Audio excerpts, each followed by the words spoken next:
bolinha. Look, that's Peter. That's Peter. Yeah. The Delhi Sultanate civilization in Age of Empires 4 are based on Islamic dynasties from different ethnic groups that conquered the Indian subcontinent. Their main bonus in the game is the fact that their research for upgrades is completely free, meaning doesn't cost any resources. However, they do take longer to be completed, and the workaround for that is to garrison scholars inside buildings like mosques and production buildings. Another pretty cool thing they can do is their infantry units can build walls, meaning you don't have to use your villagers. You can just let them collecting resources and use your military to build walls. And having a military capable of building walls also support their ability to take sacred sites already in feudal age. And that's why it's so common to see in games with Delhi the sacred sites being walled. Now, as a Muslim civilization, they are not able to get food from the boar on the map, but they do have a harvesting speed bonus to gather berries, as long as you build a mill near them and convert them to orchards. In the game, the civilization is represented throughout the years 879 to 1526. In the first age, the Dark Ages, represent the Turkish and Iranian Ghurid Dynasty. The Ghurid Dynasty was a Persian dynasty based in the hills of the Ghor region in present-day Afghanistan. And if you watched my video on the Ottoman civilization, this story is gonna sound familiar to you.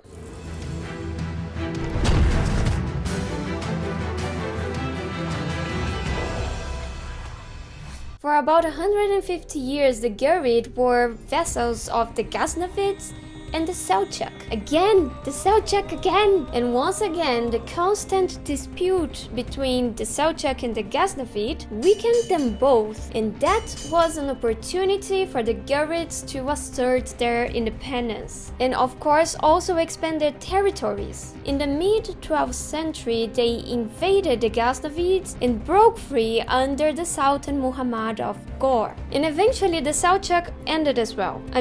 That makes sense. They were at war against the Mongols, Ottomans, the Ghurids. When you are at war against the whole world, well, I think you don't last long. Muhammad of Ghor also conquered northern India, laying the foundations for what was gonna become Delhi Sultanate. And in the game, the transition to feudal age marks the rise of the Delhi Sultanate, which was ruled by different dynasties throughout the years. And after the death of Muhammad of Ghor, since he had no male sons, no heirs, his empire was split into minor sultanates led by his slave generals. And the first dynasty to be in power was the Mamluk Dynasty, under the rule of the new Sultan of Delhi and the former slave general Qutb-ud-Din Aybak. Please don't ask me to say that again. If I have to mention his name again, I'm just gonna say Aybak. And in the game, to go to the feudal age, we can build either the Dome of the Faith or the Tower of Victory. The Dome of the Faith is a religious landmark that acts as a mosque and produces scholars with 50% discount. Based on the Quwwatul Islam Mosque, this building is the earliest surviving mosque in India, and it stands in the Qutub Minar enclosure in Delhi. It was constructed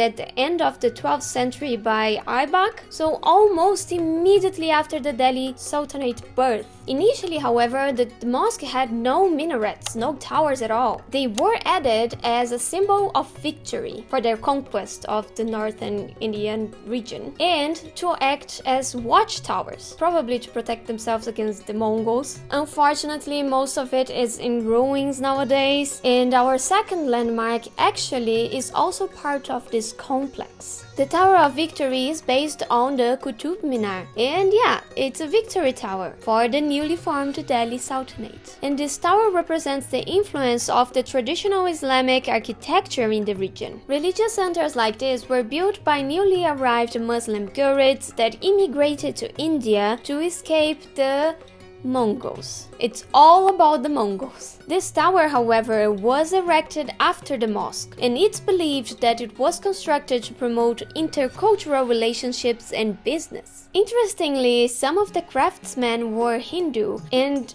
unfamiliar with the Quran. And because of that, many of the inscriptions on this tower are just like a random compilation of Quranic texts and Arabic expressions. So with that, the feudal age in the game represents the beginning of the Delhi Sultanate with the Mamluk Dynasty. And here we get access to a unique Delhi unit, the Ghazi Raider. This fast, light, melee cavalry unit was recently added to the game. And as the name suggests, they are intended to be used mostly for raids, hit and run, instead of for long confrontations. And their main bonus is the fact that they have a small attack bonus against heavy units, giving the player the ability to counter heavy units already in feudal age. Those men-at-arms are suddenly not so scary anymore, huh? As for the real Ghazi, a Ghazi is an individual that participates in raids, or a raider. So technically the name Ghazi Raiders is a redundancy. These warriors' livelihood depended upon raids and looting, usually of livestock, like cattle. And the Malians are shaking already. Nah, in the game unfortunately you cannot take the cattle from the Malians. You cannot convert them.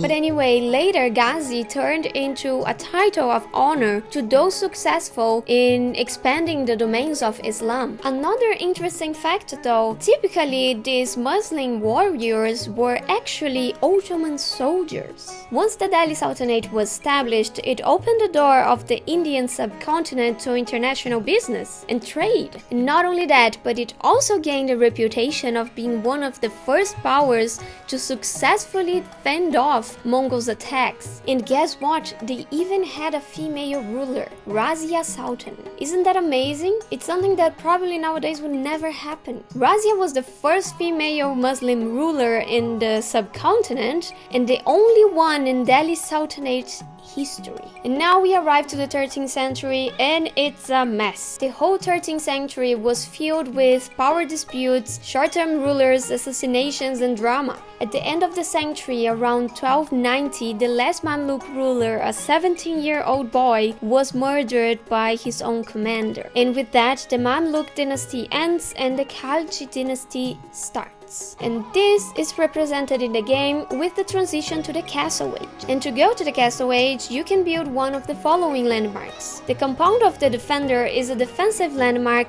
that enables infantry to build stone walls, gates and towers. The inspiration behind this landmark is the city fort, located in the city of New Delhi. I give you one chance to guess what was the purpose of this fort. Yes, to defend the city against Mongols' invasions. Another fun fact for you. Oh my god, I'm full of fun facts today. According to legends, the name city was chosen because the foundation of this fort was built on top of 8,000 heads of Mongols killed in the war. And Sir in Hindustan means head. And the other landmark, the House of Learning, doesn't offer any immediate bonus, but it houses unique economic and religious technologies that can be researched. The inspiration behind this landmark's design is the Jamaat Khana Masjid, the earliest mosque in Delhi that continues to be used until this day for worship. Constructed during the reign of Alauddin Khalji around 1313, this beautiful mosque was made with red sandstone. I find it a pity that the developers didn't choose to go with a more reddish color for the landmark in the game. It would definitely make it more unique and easy to recognize. But anyway, since its construction, it went through renovation once in 2017. Oh, and by the way, Alauddin has nothing to do with Aladdin. I checked and no, that's not the man who found the magic lamp. Once in Castle Age, you can start building keeps. And the Delhi keeps have a unique and interesting mechanic. They also act as town centers, being able to produce villagers and act as a drop point for resources. Now, this mechanic was probably inspired by the 7 cities of medieval Delhi, which were all cities that grew around and inside forts built especially during that time to protect against the Mongols again. Now, I wouldn't be talking about Delhi if I didn't mention the elephants. Starting in Castle Age, you can produce the War and Tower Elephants, a melee and ranged unit respectively. These imposing units are pretty expensive but can deal a lot of damage, including to buildings and defensive structures. Now, let's go to a dreamland for a second. Imagine a time when elephants were unknown to most of the population on Earth. Now imagine seeing those huge animals coming out of a mist on top of a hill, making those loud and weird noises you never heard before. Think about how you would feel, the mental distress you would feel, the fear. Well, these animals weren't only used for the mental terrorism in battlefields. They were also used for transportation, to move supplies and equipments around, and in battle to charge the opponents to open a path so that the army can get in and fight.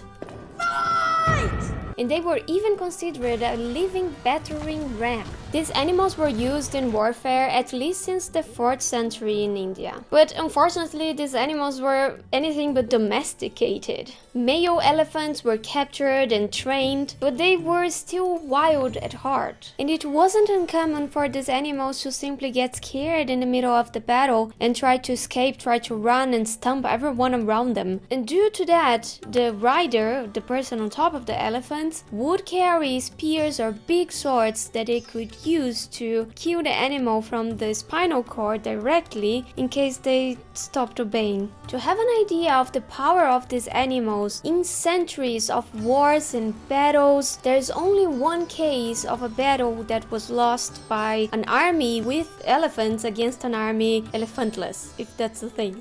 Is that a word? And here's another interesting fact. Elephants also played an important role in modern day wars. For example, they could be used to carry heavy equipment, to cross rough terrains, to get supplies into the middle of the jungle, and they would even help building bridges. There is so much history about war elephants that I could spend hours talking about them. So let's move on. Alauddin's son was the last ruler of the Khalji Dynasty, and also very young. When he was 18 years old, he was also murdered after ruling for only 4 years. But his murderer didn't last long either. Soon enough, he was defeated by a Tughlaq, and with that, the Tughlaq dynasty starts. And in the game, this is the transition to the Imperial Age. And to reach the Imperial Age in the game, you can build the Hisar Academy or the Palace of the Sultan. The Hisar Academy landmark generates food over time based on the total number of technologies researched. This building is based on the Madrasa-e Firoz-Shahi, and I'm sorry about the pronunciation from everything I have already said. A madrasa is an educational institution that would also distribute food for free to the poor. And this madrasa was part of the House Caste complex, which was a village built by Alauddin. But the madrasa itself was only established in 1352, so Alauddin was gone by then. And this madrasa, by the way, was the largest and best equipped Islamic school in the world. And the small chhatris in front of the building are possibly tombs of some of the teachers. The Palace of the Sultan landmark automatically produces Sultan elite tower elephants, which are a more powerful version of the normal ranged tower elephants, since they carry hand cannoneers instead of archers. This landmark's design is based on the ruins of Bijay Mandal Fort, part of another one of the 7 cities of medieval Delhi. This structure in particular, though, is a mystery, as archaeologists have been unable to decipher its purpose. So yeah, maybe it was used to train elephants. Who knows? And finally, the wonder. The Delhi Sultanate wonder is called the Great Palace of Agra and is based on the Agra Fort, also known as Agra's Red Fort. Agra was founded during the Lodi Dynasty in 1504. Located near the Taj Mahal Gardens, this fort was like an imperial city. Inside there are many palaces, audience halls, and 2 mosques. After its capture by the British in 1803, many palaces were destroyed, however, to give space for barracks. And that's all I have for you guys on the Delhi Sultanate civilization. Give this video a thumbs up if you liked it, leave your comment, and consider subscribing to the channel to support me, and it really helps with the algorithm. So thank you so much for watching, and I hope you enjoyed, I hope you learned something new, and I see you guys in the next one. Bye!